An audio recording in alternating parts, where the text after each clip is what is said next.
আসসালামু আলাইকুম, তাসরিমা নাহিদ আমন্ত্রণ জানাচ্ছি সন্ধ্যার খবরে। জানাবো পুরো খবর। মার্কিন বাণিজ্য নীতির চাপের মধ্যেই এশিয়ায় চীনের প্রভাব আরও জোরালো হবার ইঙ্গিত মিলছে। অন্যদিকে যুক্তরাষ্ট্রের ঋণ $40 ট্রিলিয়ন ছাড়িয়ে যাওয়ায় অর্থনীতি নিয়ে বাড়ছে বড় প্রশ্ন। এদিকে উত্তর কোরিয়ার কাছে পারমাণবিক অস্ত্র থাকার দাবি ঘিরে নতুন করে উত্তেজনা তৈরি হয়েছে।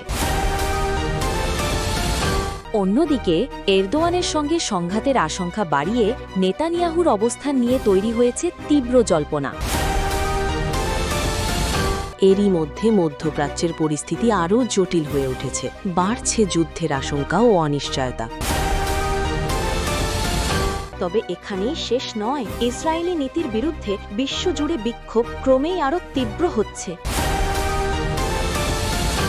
এদিকে ইরানকে ঘিরে যুক্তরাষ্ট্রের কঠোর অবস্থানে নতুন সংঘাতের আশঙ্কা দেখা দিয়েছে মধ্যপ্রাচ্যে।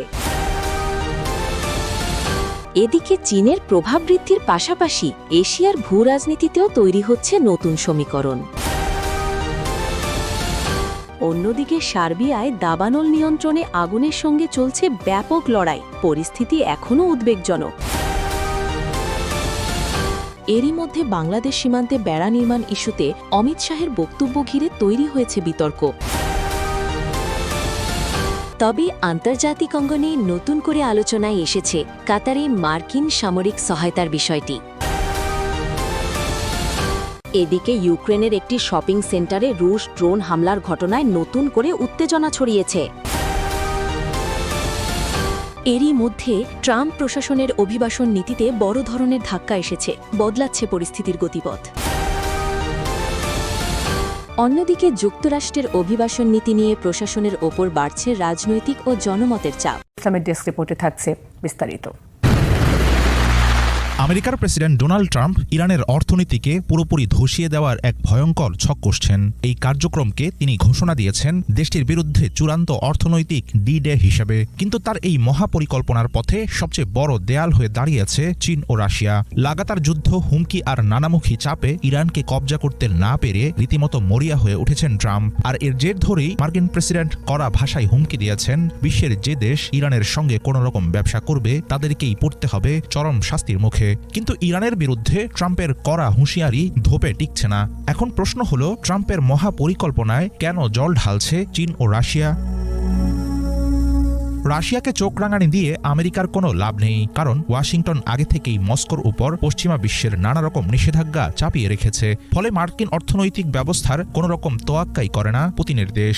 উল্টো গত জানুয়ারিতে রাশিয়া ও ইরান 20 বছরের দীর্ঘমেয়াদী এক চুক্তি করেছে। বর্তমানে আমেরিকার ধরাছোঁয়ার বাইরে গিয়ে কাস্পিয়ান সাগর দিয়ে নিজেদের মতো করে ড্রোন, অস্ত্র ও তেলের বিশাল বাণিজ্য চালিয়ে যাচ্ছে তেহরান ও মস্কো।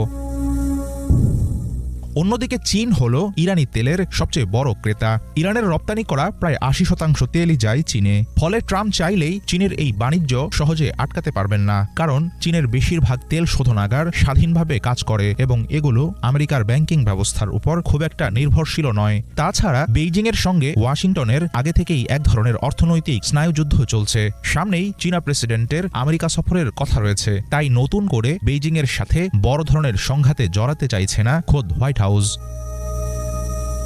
আমেরিকার চাপে পড়ে সংযুক্ত আরব আমিরাত সম্প্রতি ইরানের সঙ্গে ব্যবসা বাণিজ্য পুরোপুরি বন্ধ করেছে ঠিকই, কিন্তু ইরান সহজে হাল ছাড়ার পাত্র নয়। তারা এখন পশ্চিমা বিশ্বের বাইরে নতুন নতুন অর্থনৈতিক পথ খুঁজছে। নিজেদের অর্থনীতিকে বাঁচাতে তারা রাশিয়া ও চীনের নেতৃত্বাধীন ব্রিক্স জোটের ব্যাংকে যুক্ত হওয়ার জোর চেষ্টা চালাচ্ছে। এর লক্ষ্য হল ডলারের বদলে নিজেদের মুদ্রায় ব্যবসা বাণিজ্য করা। মার্কিন প্রেসিডেন্ট ডোনাল্ড ট্রাম্প এমন এক অর্থনৈতিক যুদ্ধে আটকা পড়েছেন যেখান থেকে তার জেতা বা সম্মান নিয়ে বের হওয়া কোনোটিই হয়তো সম্ভব নয়, এমনটাই মনে করছেন রাজনৈতিক বিশ্লেষক ও গবেষকেরা। ইরান ইস্যুতে চীন ও রাশিয়াকে আপাতত নিষ্ক্রিয় করতে না পারলে ট্রাম্পের পক্ষ থেকে তেহরানের উপর একতরফা চাপ প্রয়োগের কৌশল শেষ পর্যন্ত পুরোপুরি ব্যর্থ হয়ে যাবে। সেক্ষেত্রে ট্রাম্পের অর্থনৈতিক যুদ্ধের ভবিষ্যৎ পড়বে দীর্ঘমেয়াদী অনিশ্চয়তায়। হাফিজুল ইসলাম, বাংলা ভিশন। আমেরিকার কোনো হুমকিতে মাথা নত করবে না ইরান। সময় থাকতে মার্কিন প্রেসিডেন্ট ডোনাল্ড ট্রাম্পের সমাধানের পথে হাঁটা উচিত বলে মন্তব্য করেছেন ইরানের প্রেসিডেন্ট মাসুদ পেজেশকিয়ান। ইরানের ভারপ্রাপ্ত প্রতিরক্ষা মন্ত্রী মেজর জেনারেল আলী আবদুল্লাহি বলেছেন, নতুন যে কোনো হুমকির জবাব হবে আরও বিধ্বংসী। আমেরিকার অর্থনৈতিক নিষেধাজ্ঞার বিপরীতে কি কৌশল নেবে মোস্তফা খামেনির ইরান? নাইম আহমেদের ডেস্ক রিপোর্টে থাকছে বিস্তারিত। ইরানের অস্ত্রের শক্তির সামনে টিকতে না পেরে এবার অন্য পথে হাঁটার পায়তারা করছে আমেরিকা। ইরানের সরকার আর সামরিক সক্ষমতা ধ্বংস করতে এসে এখন নিজেরাই ফেঁসে গেছে মার্কিন প্রশাসন। এবার ইরানকে দমাতে দেশটির উপর অর্থনৈতিক নিষেধাজ্ঞা দেওয়ার হুঙ্কার দিচ্ছে আমেরিকা। মার্কিন প্রেসিডেন্ট ডোনাল্ড ট্রাম্পের সুরে সুর মিলিয়ে অর্থমন্ত্রী স্কট বেসেন্ট বলেছেন, ইরান সরকারের পতন ঘটাতে ওয়াশিংটন ইতিহাসের সবচেয়ে কঠোর নিষেধাজ্ঞা আরোপ করবে এবং এই প্রচেষ্টায় যোগ দেওয়ার জন্য চীন সহ অন্যান্য দেশগুলোকে আহ্বান জানিয়েছে তারা। তবে ইরানের প্রেসিডেন্ট মাসুদ পেজেশকিয়ান বলেছেন, যুদ্ধ একদিন না একদিন থামাতেই হবে, তাই উচিত এখনই যুদ্ধ বন্ধ করে সমস্যা সমাধান করা। তিনি জানান, গেল 6 মাসের যুদ্ধে শত্রুর চোখে চোখ রেখে জবাব দিয়েছে ইরান। তার